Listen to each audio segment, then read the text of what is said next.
Hi, good morning. காலை வணக்கங்க. வெங்காயம் ஊத்தாப்பம் தாங்க செய்ய போகிறோம். இப்போ ஆனியன் போட்டு ஊத்தாப்பம் ஊற்றிக்கலாங்க. அப்படியே லைட்டாக மட்டும் தடவி விட்டுக்கலாங்க. ஆனியன் போட்டுக்கலாங்க. ஆனியன் போட்டு இந்த மாதிரி ஊத்தாப்பம் சாப்பிட்டா டேஸ்டியாக இருக்குங்க. நல்லா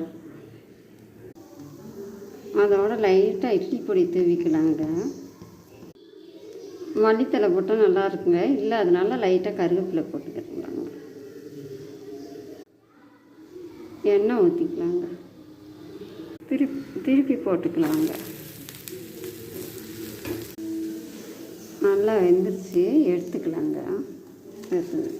வெங்காயம் ஊத்தாப்பத்துக்கு பாருங்கள், கார சட்னி தாங்க வச்சுருக்கேன். டேஸ்ட்டாக இருக்கும். தேங்காய் சட்னி வைக்கலாம், நல்லா டேஸ்ட்டாக இருக்கும். பிடிச்சிருந்தா ஒரு லைக் பண்ணுங்கள், ஷேர் பண்ணுங்கள், சப்ஸ்கிரைப் பண்ணுங்கள். யாருக்கெல்லாம் இந்த மாதிரி ஆனியன் ஊத்தாப்பம் சாப்பிட பிடிக்கும்.